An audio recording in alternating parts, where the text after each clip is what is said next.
Well, hello, everybody, and welcome to Real Mushrooms Ask Lee Anything. My name is Joni Kamlet, and I'm the director of the pet and practitioner departments for Real Mushrooms. And I am with Lee Carroll, Chief Medical Herbalist with Real Mushrooms. And may I just say, like a dear colleague and friend of mine, I've been so lucky, Lee, I've gotten to know you and work with you. It's 14 years now. I can't believe that we've Wow, that's a long time, isn't it? yeah, 2011 we started working together at a different company, and I quickly became your student. um, and we keep going, and we keep aging along with everybody else in the world. That's one thing that's a constant, that you're aging every day. And that's the topic of this talk tonight, or this Q&A, which is healthy aging from the inside out. And it's interesting, we got a ton of questions. So clearly Fantastic. clearly this is a really important topic that, hits home for a lot of people. So do you want to start by just explaining what is healthy aging from the inside out? What does that mean? Well, to me, that means that we've got to meet the needs of our body from a biological point of view, so that over the course of our life, we've got to make sure that we do all of the right things. We've got to exercise appropriately, eat good food, stay away from as much toxic stuff as we can, and then supplement our dietary regimes, with things from nature which straddle that boundary between, functional and dietary, where that mushrooms do, really well, but a lot of plants do that. So in terms of aging well, it's lining all of that stuff up, and then that gives you the best chance then of prevailing against all of the stuff that you have to deal with in life. The genetics that you've been given, the way that you turn those genes on and off. I guess there's a bit of luck as well. Accidents and things happen in your life that set you back, etc. So having a state of mind where you're grateful for everything, and I think that helps the whole aging process as well. But it's not a simple thing. It's not like just do this. It's a process. Yeah. And I think I've been doing a pretty good job of it. I'm 66 now, and I'm in really good shape for my age. My Garmin wristwatch that I use when I exercise, it tells me that I've got like the world's best VO2 max. I don't believe the number it gives me, but you don't have to succumb to the ravages of time, like your peers, if you do the right thing. So that's what we're here to talk about tonight. Yeah, absolutely. And it's interesting. I can't, wow, you're 66, I'm 64. And I've been,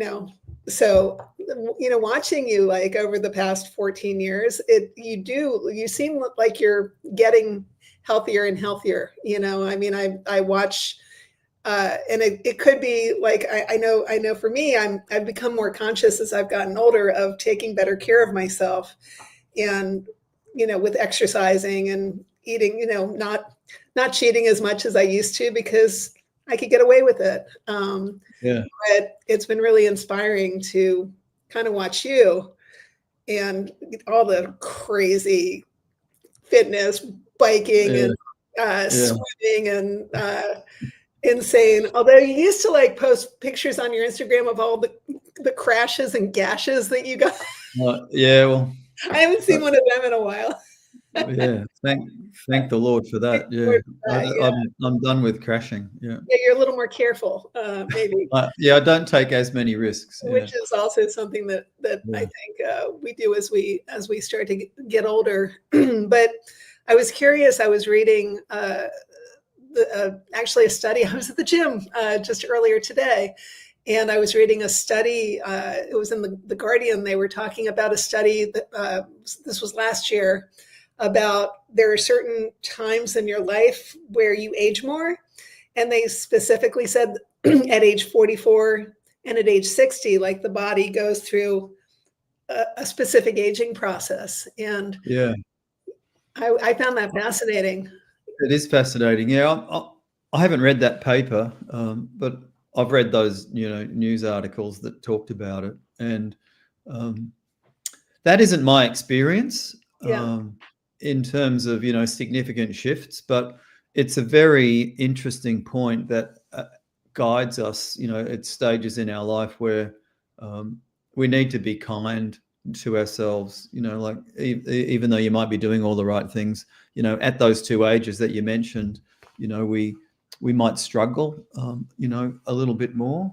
And in terms of the discussion that we'll get into once people start asking questions, and I don't want to get ahead of the curve, but much of what we will talk about tonight in terms of how mushrooms help is really the long game. So the contemporary person would hear that message, they would read that paper, and then at age 40, they'd be like, oh, crikey, I better really get going on sorting this difficult period that I'm about to go through. But even though the biology happens at that age, it's what leads up to that, which causes the change. So there'll be a change in everybody that's a bit more abrupt than the incremental process. But what you do in your life, the sorts of mushrooms and nutrients that you can consume would mitigate the fall that you would experience, and they measured various blood parameters that I'm not familiar with, but there's a lot of research around how mushrooms can alter, health based on, the levels of things, particularly ergothionine, for example. But having said all that, and having lived those two time frames, I can tell you that I'm just not as good after 60 as I was before. There was a palpable, kind of dilution in my capacity, both mentally and kind of physically. I'm still good, but I'm just not as good as I was. Right. I've given up trying to be doing my personal bests, up the local climb on my bike. Right. I just never going back to the pre-60, kind of data that I was getting. There's a certain level of acceptance that has to come about some things, but I like you, I didn't notice anything at 44, and I didn't notice anything at 60, but I did notice at 62. I definitely noticed a change in my skin tone. That was like a specific change, but going back before that, I think the biggest change that I've gone through, in my, what do you call it? Gosh, I don't feel old, but after 60 is the difference in being on mushrooms, because I hadn't done mushrooms. Like mushrooms were not mushroom like supplements, eating mushrooms were not part of my life until around 2020, when we started working together on a mushroom product. This was before we came to Real Mushrooms, and the difference was amazing in just how I felt, like my vitality and energy, my mood, my sleep, like everything changed when I started on mushrooms. So that's probably the most significant thing that's happened to me in my, as far as in my supplement, how in my lifestyle, I guess. Yeah. And we've, our interest in mushrooms has tracked, pretty much, year by year. And I have the same experience. My immune, particularly my immune system now, is more robust and more capable of defending me against all of life's challenges than it was previously. And I used to pride myself, in all of the herbs that I would take. So I don't take nearly as many immune herbs anymore. The mushrooms have replaced them. Same. And I didn't know. The thing is, I thought I was doing great.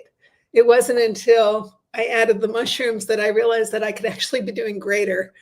And so I'm definitely a lifelong fan. And on that note, let's move in. I know we got a lot of questions that came in when we announced that we were doing this live. So Britta, who is behind the scenes, do you want to, oh, sorry, we also, Lee, before we start, you want to do your disclaimer? Yes, I need to say that, I'm not a medical doctor, and this live is not providing any medical advice. We're not treating or curing any diseases. We're just giving general educational information.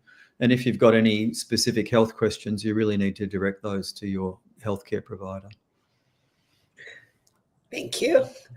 Yeah, so Britta, do you want to start with the first question? So which mushrooms do you recommend for a long and good quality of life? My goal is to live to be 110 with a good quality of life. That's a great question. Because who wants to live? That's a great question. Yeah. Who wants to live to 110 and feel like garbage? Yeah. Or not remember the last 30 years of it. Exactly. That is a really good place to start. So I would flippantly say it doesn't matter. Just do them and stick with them. But if I was going to be guided by what the tradition tells us, then reishi and shiitake together have got that reputation about longevity and living longer and having robust, good health, right until the day that you die. So if it was just one, you could pick one. Possibly there's more evidence for reishi in that category. But there isn't a wrong answer there. I think just doing mushrooms on a regular basis, and you might get sick of one, and then I'm sick of the taste of reishi. I'm going to do turkey tail, and then I'm going to do lion's mane. As long as you're doing them regularly, I think that's the main game.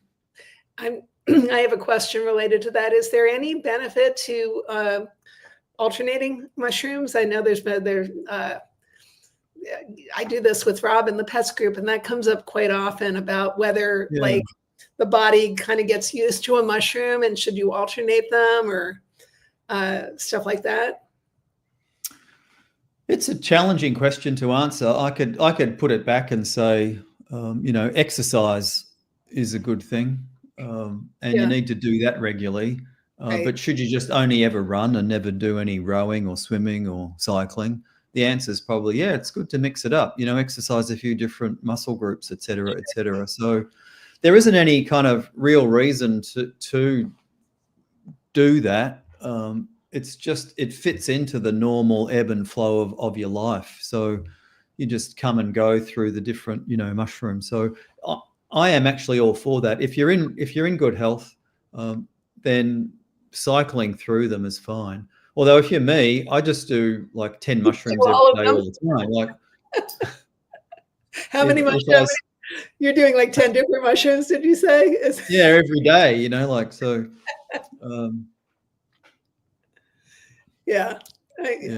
I'm close to you. Well, actually, let me think. Because I do the 5 defenders, so that's 5 different mushrooms.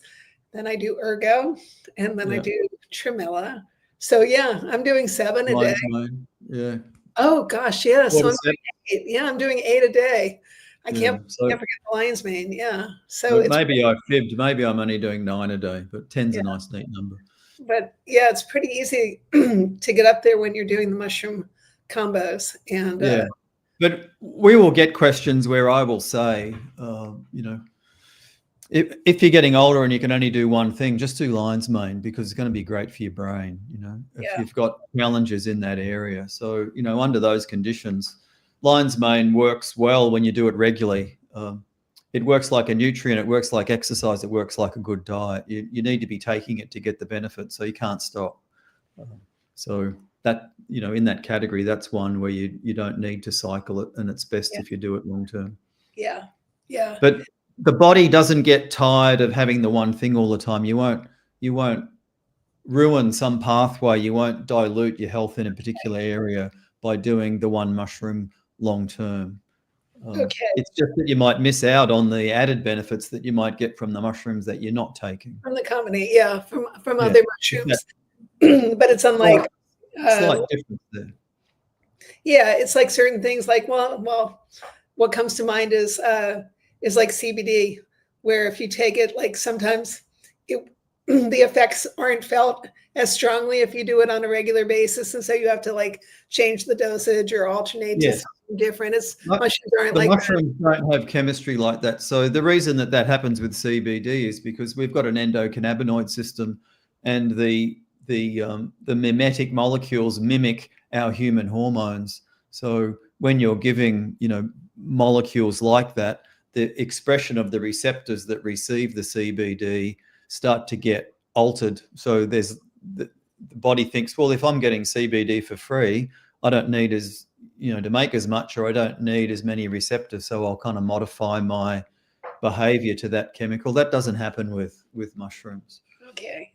Yeah. Okay. Well, that's good to In know. the ones that we're talking about anyway, maybe there's ones in the more psychedelic domain that like if you, have that kind of potential. but we're not talking. I'm not going there. We're Yeah. talking about a different functional mushrooms. Not that Yeah. that's not a beneficial mushroom as well. It's just not one that we can sell yet and talk about talk about as openly. Well, awesome. The next question: what are the top mushrooms to incorporate into my regimen for someone in my mid-50s? Oh, that's good. So, I remember those. I remember the mid-50s. Yeah. So you've got 10 years before you hit that dip at 60.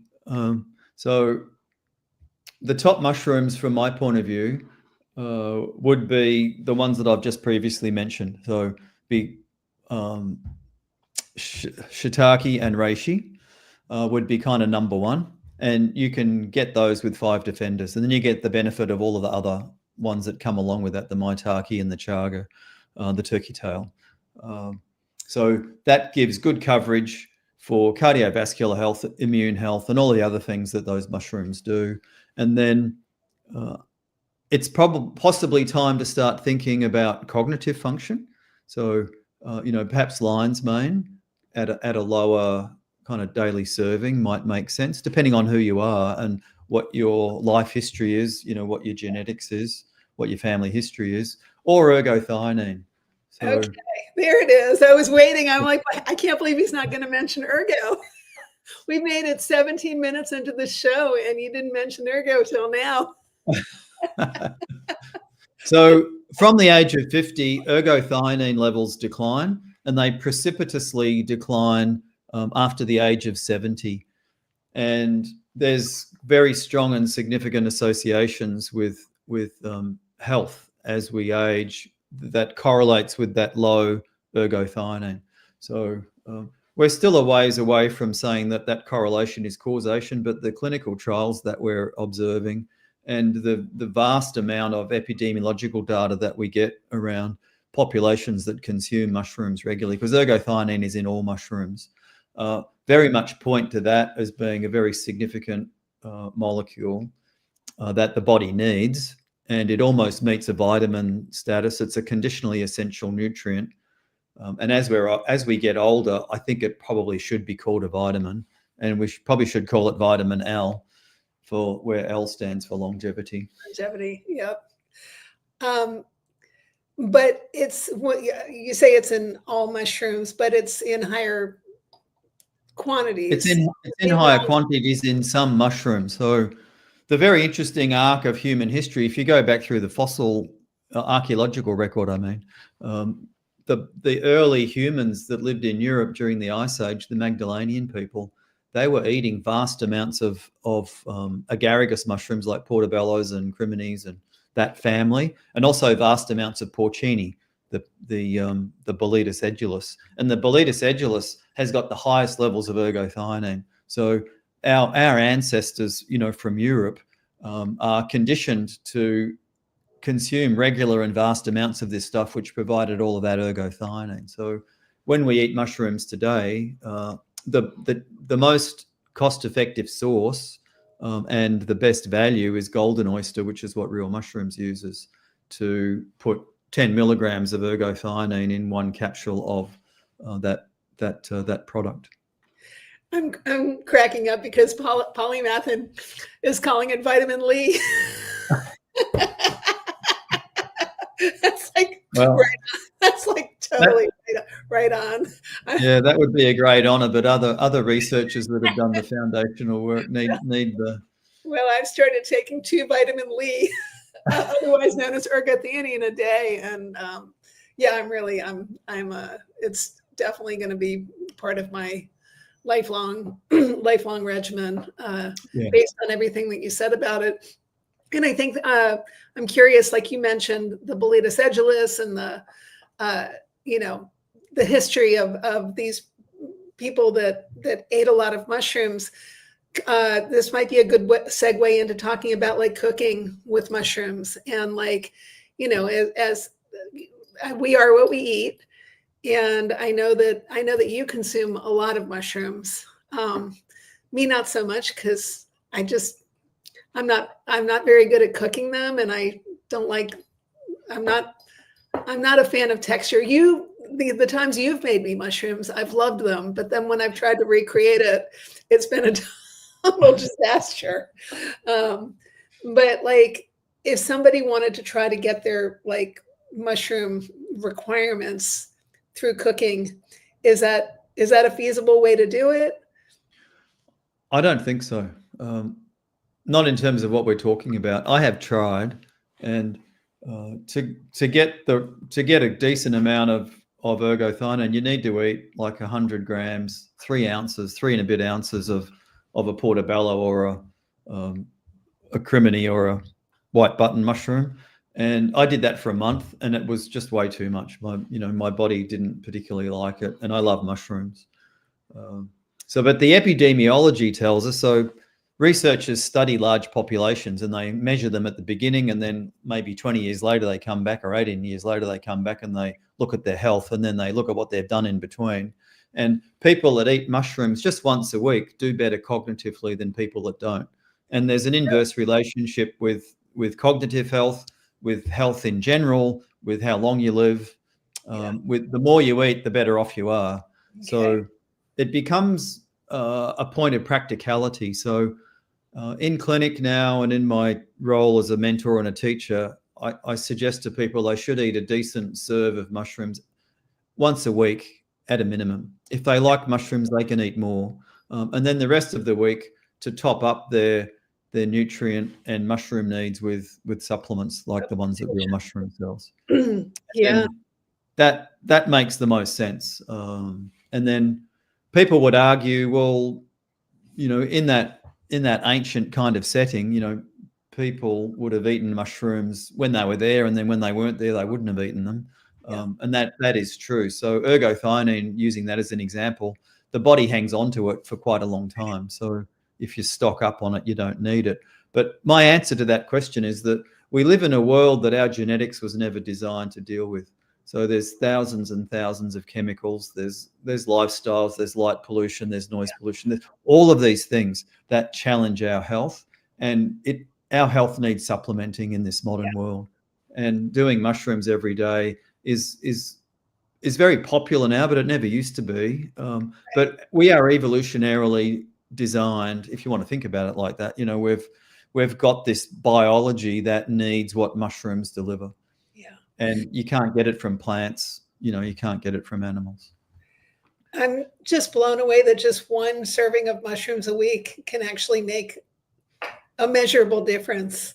It's phenomenal, isn't it? And if you look at those mushrooms, the only thing in there that's powerful enough to have that effect is the ergothionenine, right? Which is currently the most underrated. No one knows about it, but it's the biggest smoking gun in the healthcare industry that there is. Yeah. And I have to say, I love that you've started, for those that kind of follow our Instagram or Facebook page, people have probably seen your salad dressing and your mocktails. I mean, you're like really pulling out all the stops to like help people incorporate like mushrooms into their regular routine. And like, I'm going to make your the popsicles, the Tremella on the ice poles, that the crazy Aussie term, did I get it right? Ice poles, you call them, instead of popsicles? Yeah, icy poles. Poles. Popsicle's a way better term. Yeah, popsicles is a way better term, but But yeah, I love that. I just do it the lazy way. I just pop some supplements into my mouth, or I take the powders and I put it in my coffee in the morning. The Five Defenders and the Lion's Mane, but I love that there's so many options for how to get mushrooms into my system.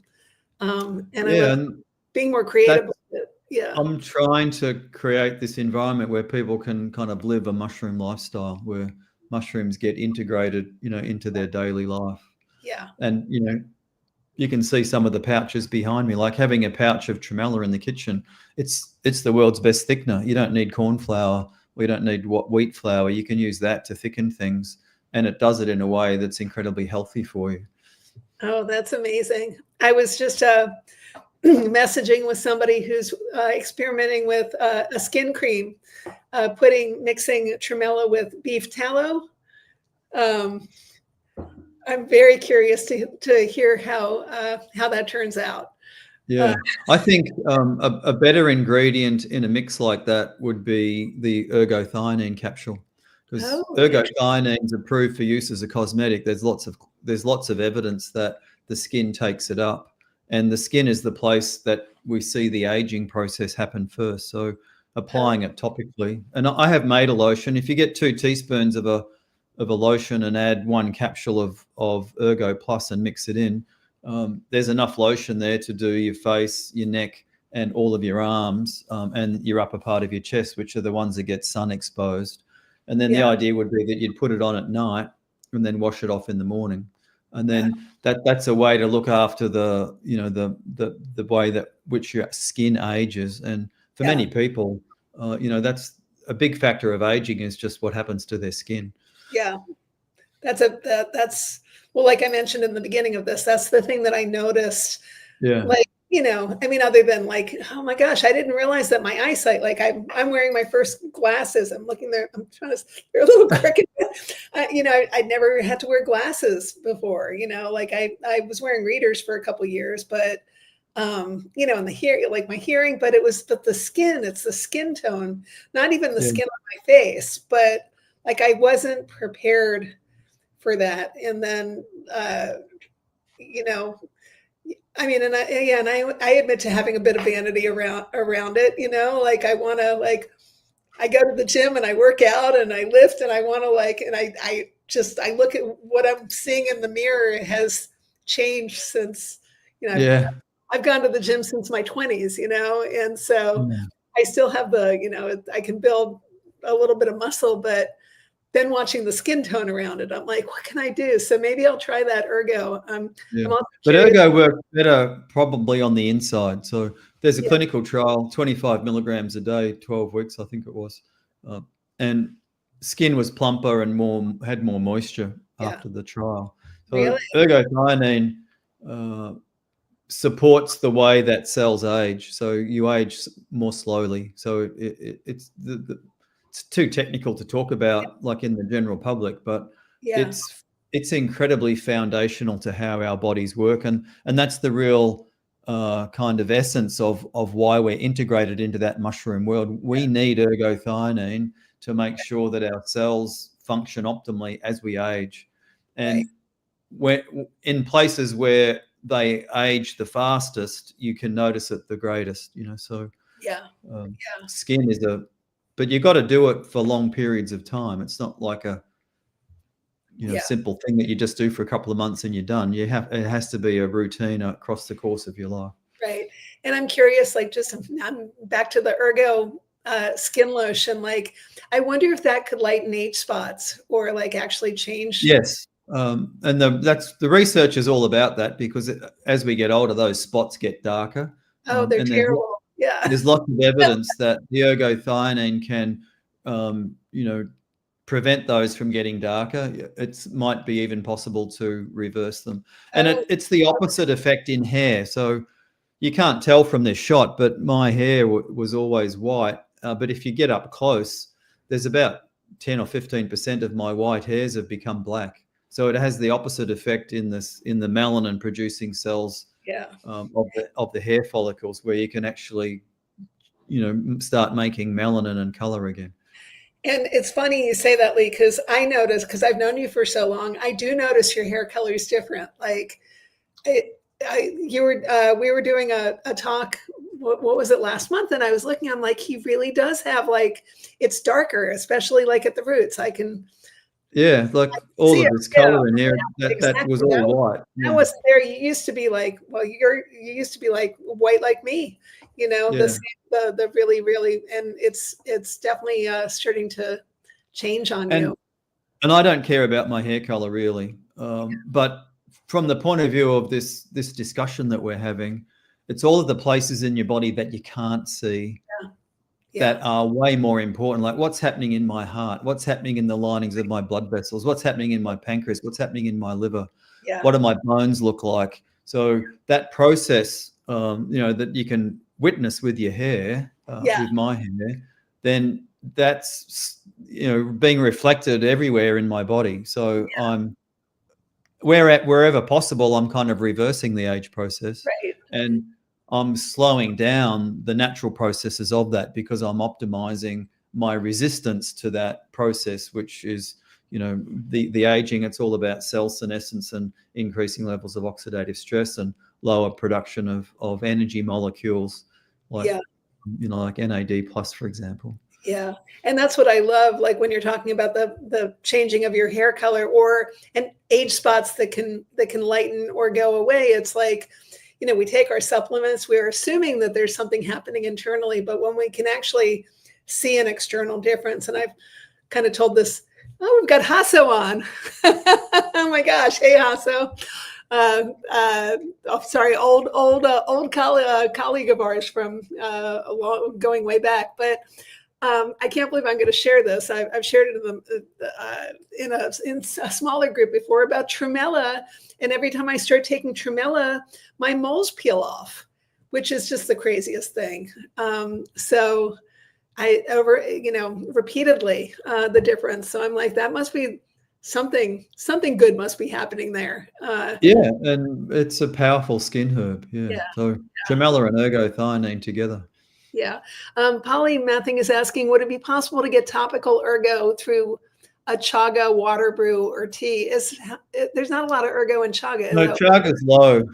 I recommend using the real mushrooms, Ergo plus capsules. The grind of the mushroom is incredibly fine. So if you apply that to your skin with a lotion or with some sort of cream, what gets left behind, you don't even notice it. It feels a little bit gritty, but like it's not you. It's a bit smelly. You smell a bit like an oyster mushroom, which is why I recommend doing it at night and then having a shower in the morning.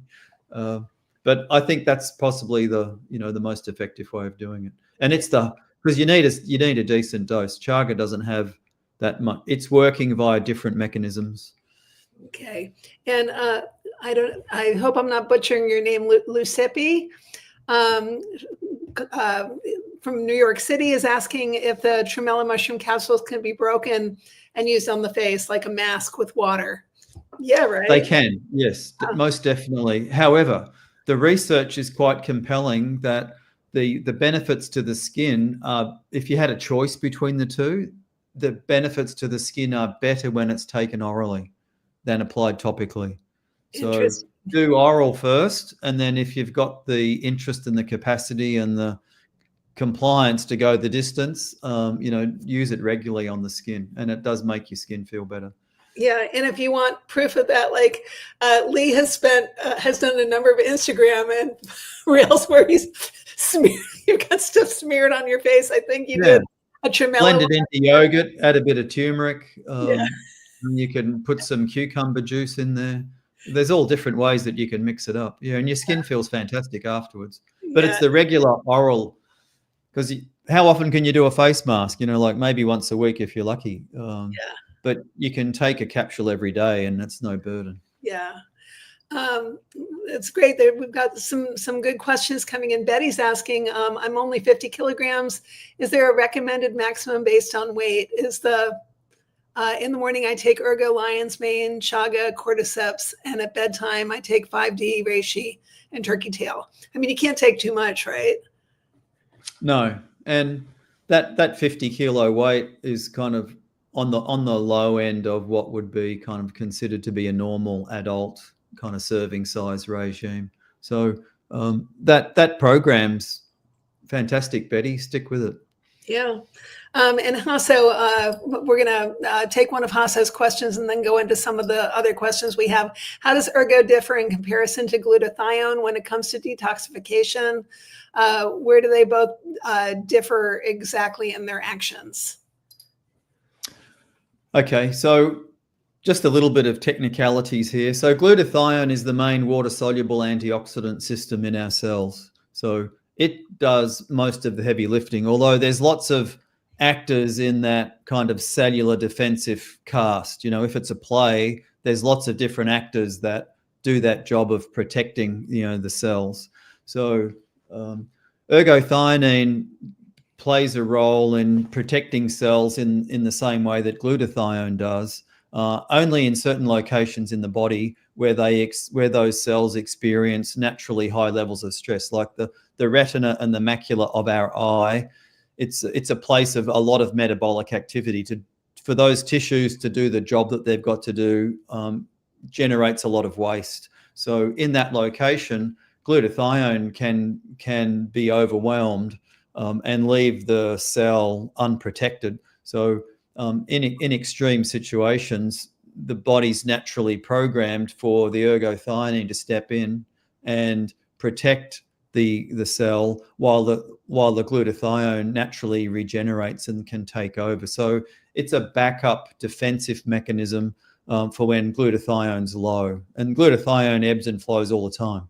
You know, if you drank a can of Coca-Cola, then the glutathione levels in your liver cells, you know, would go down as they're dealing with all of that sugar. So Ergo is kind of like a backup. So that, I think that aspect of ergothionine is only relevant in certain cells in the body. Ergothionine plays a role pretty much in all of our cells by protecting the proteins in our cells that do all of the work. So you can't turn us into a machine, but if you could, you know, the gears that turn inside our cells that give us our life are all proteins, and they're like little motors that do these jobs.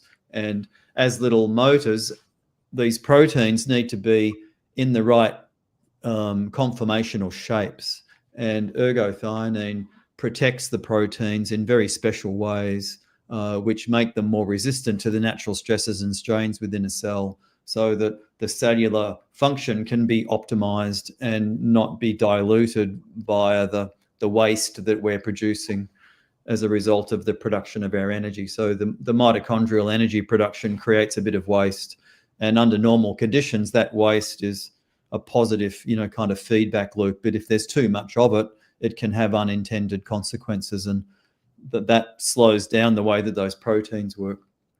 I'm in danger of getting too technical, right? Yeah, so I'm gonna stop you there, but I am gonna say this is a perfect segue because Hasso, I don't know if you know it yet, and anybody that is in the Bay Area or Northern California, Lee's coming back. Last year he did a U.S. tour, and this year he's coming back, and he's going to be, well, you're going to be at the Feed Real Institute. The Feed Real Summit in October 12th and 13th, I believe. That's actually a pet summit. You're going to be talking about pet health, but then coming up to the Bay Area and doing a couple things, including November 1st, an in-person seminar, Hasso, and it's going to be at the same place. The last time I saw you was at the Lafayette Veterans Memorial for an event. Well, it's Lee and Dr. Rob Silver are doing an event together. So we hope to see you there. And anybody else that's interested in seeing Lee Carroll and Dr. Rob Silver, and I'll be there, and Britta will be there, a whole bunch of us. It should be awesome. It's going to be extending health span mushrooms for the whole family, including pets. We're going to be sending out an email, I think on Monday, with information and the Eventbrite link, but super excited about that and hope you can make it, Hasso. Britta, let's move into some of, because like I said, we got a lot of questions that came in about this talk. What mushroom is best for circulation in a person over 65 years old? I'd have to answer that with two mushrooms. I would say reishi and ergothionenine together. They make the most sense. Good evidence to back it up. Okay, cool. Next question. Is it true that lion's mane helps with nerve regeneration? In animals, it does. Those studies haven't been done in humans. And the lion's mane is a very curious mushroom. It's got very highly specific beta-glucans. It's got secondary metabolites like haricinones, and it's got ergothionine. So the nerve regeneration capacity focuses in on those haricinones. And in animal studies, those haricinones increase nerve growth factor, which gets released peripherally. And nerve growth factor is one of the signals that the nervous system needs to do its housekeeping, so to repair itself and to keep itself orderly and functioning optimally. So it's many people have reported, experiencing improvements in their nerve health when they take it. We just don't currently have any clinical trials to back that up, but I have seen it myself, and it's certainly something that should be tried if nerve support peripherally is what's being needed. Yeah, a ton of anecdotal reports about the effects of lion's mane. Hopefully there will be more studies. There's other things that you would do as a practitioner. There's a long list of things that I would do, and lion's mane is definitely a very valid kind of candidate in that list. Yeah. Next question. Can you tell me the specific medicinal value that mushrooms have on heart health? Let's get right to it, hey? Well, let's just talk about reishi and ergothionenine, because they're possibly two key ones. Other mushrooms have got heart benefits as well. So with reishi, there's triterpenes, which are bitter, and good reishi needs to be bitter. And the real mushrooms reishi is one of the most bitter reishis that you can get on the market. So it's legitimately a really good thing. So if your reishi doesn't taste bitter, then don't bother taking it. It's not going to have the health benefits that you're after.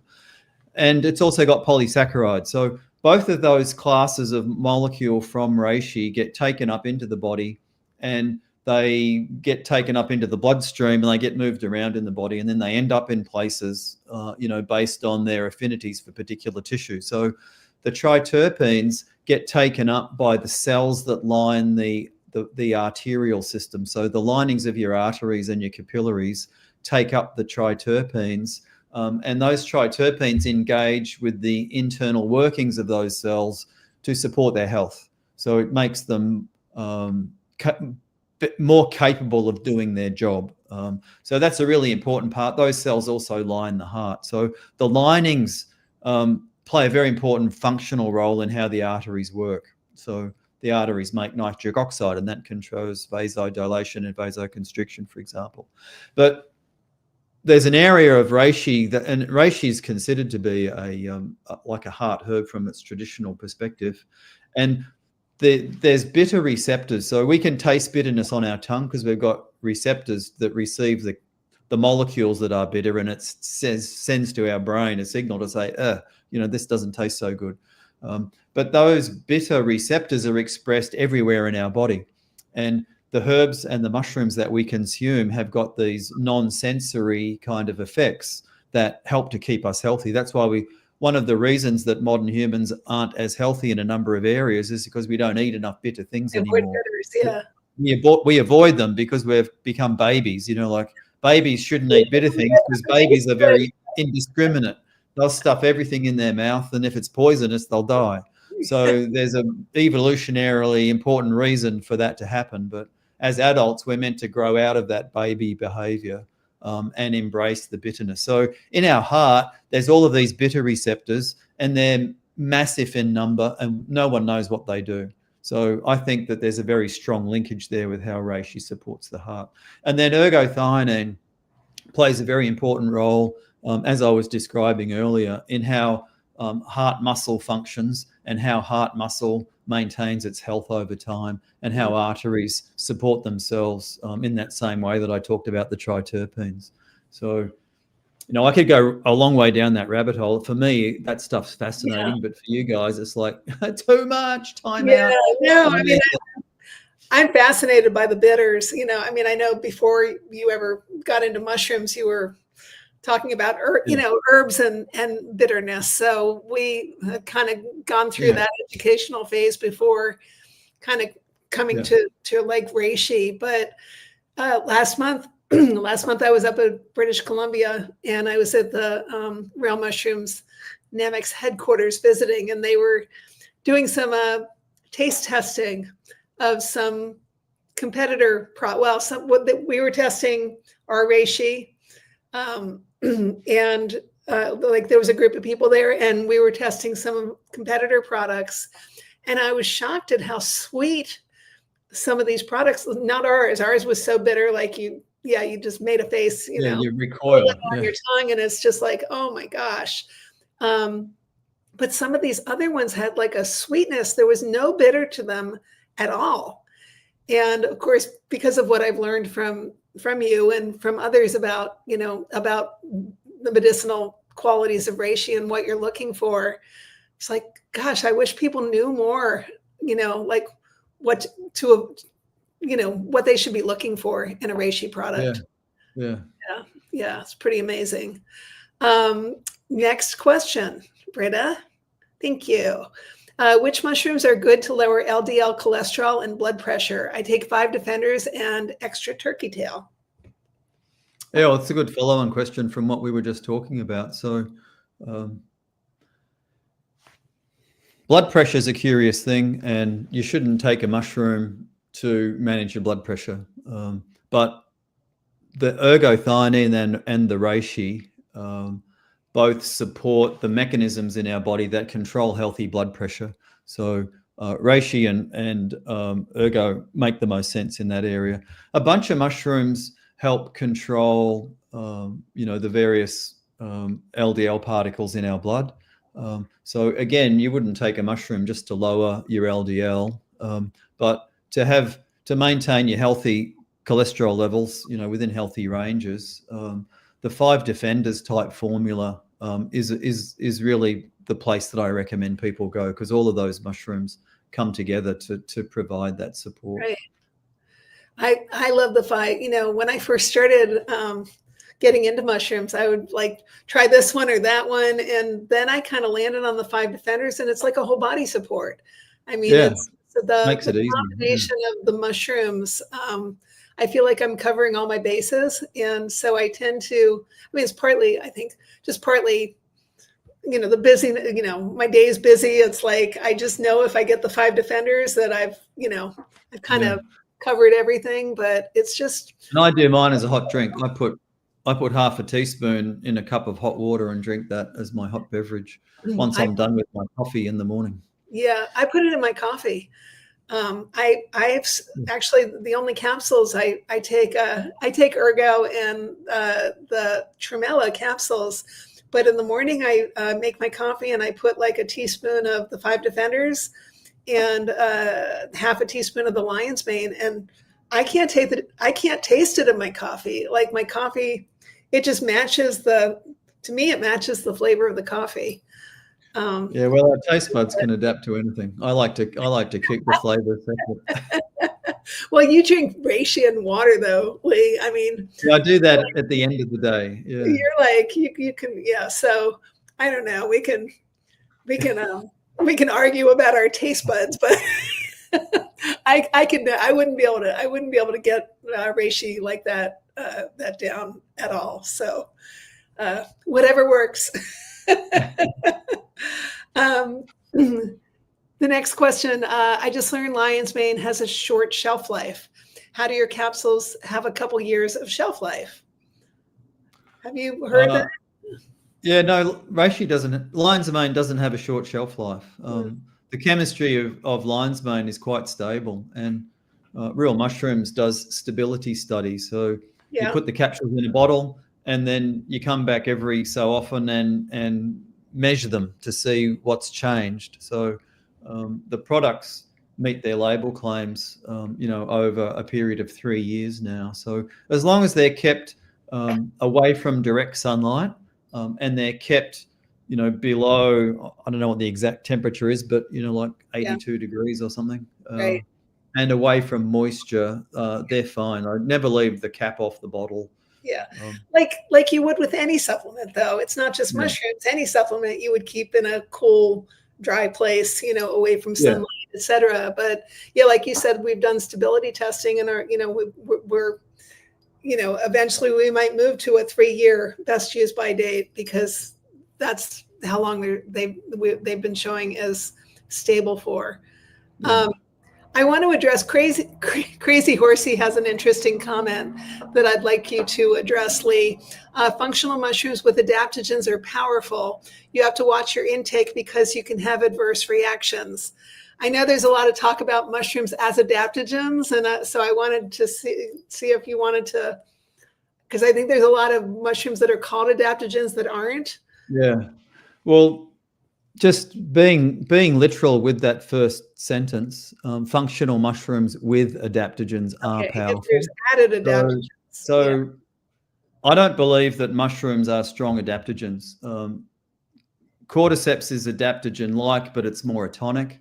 And Reishi's got some adaptogenic properties, but it doesn't meet the full definitions of an adaptogen. So, I'm comfortable with it being called an adaptogen, but they don't meet the high standard that a herb like Rhodiola rosea meets, for example. Anything can have an adverse reaction, but of all of the things that you can take in nature, mushrooms are quite safe, and the adverse reaction profile and events reporting that we see is really quite minimal. So lion's mane's a good example. It's a fantastic gastrointestinal herb. That's the origin of its traditional value in human health, helping with all sorts of gastrointestinal stuff. But for very, very, very, very, very, very, how many varies can I put in front of the sentence? For a small number of people, it has the exact opposite effect on their gut. So it makes them feel nauseous. It cramps them up, and they should not take it. But that might be 1 in 10,000 people. It might be 2 in 10,000 people. So that doesn't mean every one of those other, 9,998 people need to be worried. So we need to have awareness of this. But other mushrooms, reishi is the same, like not everybody agrees with that. So we do have to be careful, but we don't have to be concerned or worried. Right. And for me, I've talked about this before, cordyceps. Cordyceps doesn't work for me, just because I've tried taking it in the morning, I've tried taking it in the evening, and I have found that just for me, it's just a little bit too stimulating. And the way that works for me is that I'll take cordyceps and I'll feel great, and I'll go to bed at night and I'll sleep well, but I'll only sleep 4 hours and I'll wake up ready to go. But I don't want to sleep 4 hours. I want to sleep longer. But it's almost like the cordyceps. That's a good example. And, first and foremost, I'm a medical herbalist. That's my training. That's what I've been doing for 35 years. And I have more than, I have like 110 different liquids and tablets as herbs on my shelves. And some of those herbs should never be allowed into the public domain for people to go and buy at Costco, or Walgreens, because they've got to be done with experience. So there aren't any of these mushrooms that we're selling don't fall into that category. They're all predominantly really safe, and any issues are kind of very kind of small in terms of percentage. Right.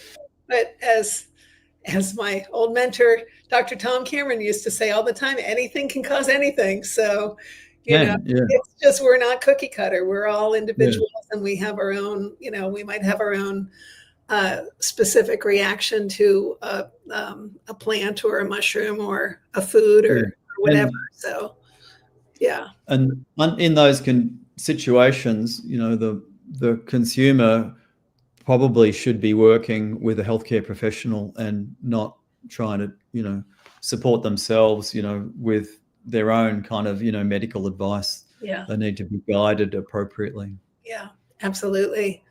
Britta, next question. My husband takes blood pressure meds and I take a statin. Would lion's mane interfere? No. So it doesn't have any known interactions with those types of medications. Awesome. I'm turning 60 this year and I'm in fairly reasonable health for my age. Although I am a type 2 diabetic, are there one or two main types of mushrooms I should focus on more than others? Yes, well, ergothionine for you is very important because it helps support, your body going through the challenges that it's going through. I think maybe reishi, might be, kind of high up on the list of supports.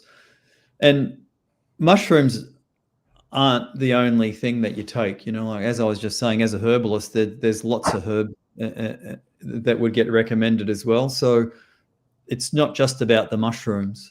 So I would recommend 5 Defenders because it's easy, or reishi and ergothionine would be kind of like a focal point for me. Sounds like a good combo. Can you talk more about lion's mane? My concerns are about its anti-coagulation properties, half-life, and interactions with other things. Have found that too many anticoagulants aren't good. Yeah, similar to the previous question. So lion's mane doesn't have anti-coagulation properties, and the haricinones in lion's mane, their half-life is not that long. We don't fully understand the fate of that chemistry, but lion's mane isn't something that you need to be concerned about, from a coagulation point of view, or interactions generally. It's very mild on that spectrum. Lion's mane, first and foremost, is a food, and it wasn't kind of used as a traditional medicine in the sense that other herbs were. It was kind of the food as medicine, kind of concept. So it's a very benign and mild influence on the body, and it's a very gentle influence, and it takes time for its effects to build up. It's not immediate.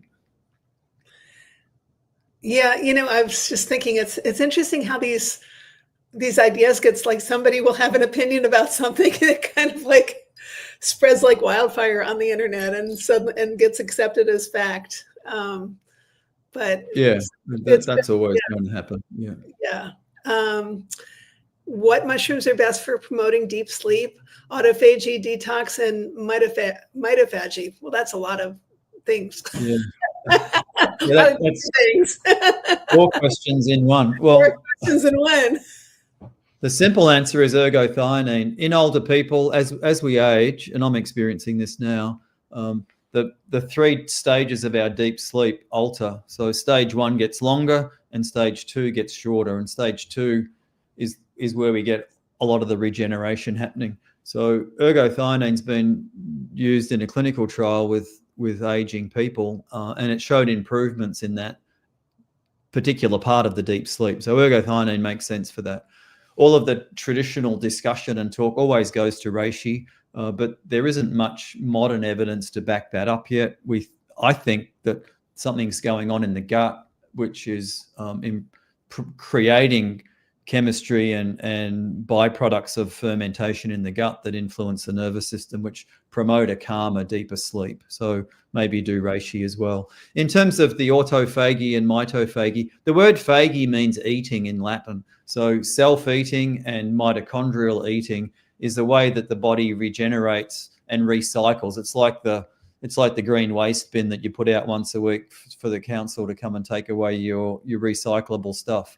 So the mechanisms that control that are most likely intimately connected with the levels of ergothionine that are present in the cell. So ergothionine sits at the top of my list in terms of mushrooms. But there's evidence that cordyceps and reishi, have got aspects of that as well. So if I was to choose 3 mushrooms, it'd be the golden oyster, the reishi, and the cordyceps. And on that note, A. Jenkins is asking, will Ergo be offered in a powder like a pouch, I guess, instead of capsule? I don't see that happening. Do you? Possibly not. Yeah, I've not considered that before. We've not talked about that before. Maybe that's something to bring into a product meeting. I think we have to sell some more Ergo Plus first. I go on about it a lot, but yes, you do. The message isn't being received, so it is got to buy more.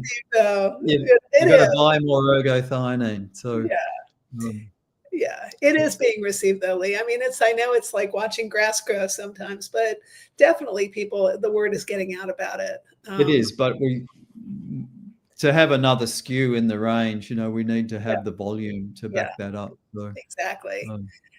Can you believe we're out of time? We're already up to. No, I can't. Wow. It's amazing. And I'm going to throw one more in because Polymathing has a good question, asking if we've noticed any changes in our eyesight since taking mushrooms regularly. I have not. Have you? Not really, although the length of time between my prescriptions has not got shorter as I've gotten older. So that entry point discussion that we had, so around 60, possibly there's a hardening of the lens, which is quite noticeable, and you might need to change your prescription. But my eyesight's not getting worse. Okay. And I've just started wearing glasses, so I don't really have any context. My glass wearing has started somewhat recently, like wearing glasses all the time. So I'll have to see how often I have to change my prescription. I haven't. It's been, coming up on a year now, but I don't know how often it's a prescription. Ergothionine, in terms of eye health, is just a wealth of possibilities. There's no clinical trials yet, but all of the animal data and all of the basic foundational science makes real sense. And I spoke to a very well-known professor. I shouldn't say his name, but I've forgotten it, so that's fine. You need lion's mane. It was a year ago. He contacted me to get guidance on a clinical trial that he was developing in a particular eye condition. And he heard me speak about ergothionine, and he did his own research, and he contacted me just to get a few pointers. So it is on the radar of specialist scientists. So in the next 15 or 20 years, it's going to be a revolution in terms of that molecule, and eyesight will be one of the big areas that benefit, particularly age-related macular degeneration. Very cool. Awesome. Well, on that note, this has been fun, and thank you for your questions. And I really I really hope that we get to do this monthly. So if you all enjoyed this, send an email to Real Mushrooms. Tell them that you enjoyed it, or send us a message. Let us know. Drop it in the chat here. Lee and I would love to do this monthly. Right now, I think we're scheduled to do it quarterly. And I'm not exactly sure when our next one is, but if you're on our Facebook page or our email, you'll be hearing about it. Any last words, Lee? No, I would echo your comments. I love this format. It's fun, it is fun. Interacting with people live. So send your comments in. I'd love to do it monthly. Yeah, me too. And then send your comments in about how long it is, because there's lots of long form podcasts. Maybe if there's interest, we could go for 90 minutes. We could, if Scruffy will allow it. My dog's like, "Come on, Mom, it's time to go out." She knows at 5 o'clock that's when she gets her walk. Yeah. But I could tell Scruffy to just sit back and wait, because I got Lee Carroll. Yeah. So let's go from quarterly to monthly, and then we can assess the. Okay. Awesome. But, I've had a blast. I really like answering questions off the cuff. Yeah, me too. It's always a pleasure. And again, anyone who is in the San Francisco Bay Area or would like to take a vacation in the San Francisco Bay Area, Lee's going to be in the Bay Area October for a couple events in October, but then November 1st, our big one, which is extending health span, basically mushrooms for the whole family. You're going to be sharing the stage with Dr. Rob Silver, our Chief Veterinary Officer. He just wrote a book called There's a Mushroom for That. And you all are going to be taking turns. You're going to be talking about the human side of mushrooms for all life stages. And Rob is going to be talking about the veterinary side. And then you all are going to be doing some interaction and Q&A, stuff like that. It's always a pleasure to watch the two of you interact. So yeah, it's going to be a lot of fun. I'm looking highly forward to recommend coming if you can, and you'll be hearing more information. You'll see it on our Facebook and Instagram, and you'll be hearing about it in your email as well.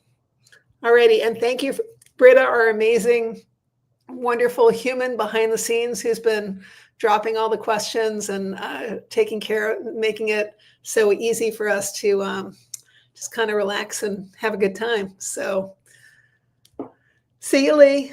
Till next time. Bye, Joni. Bye, everyone. Thanks for tuning in.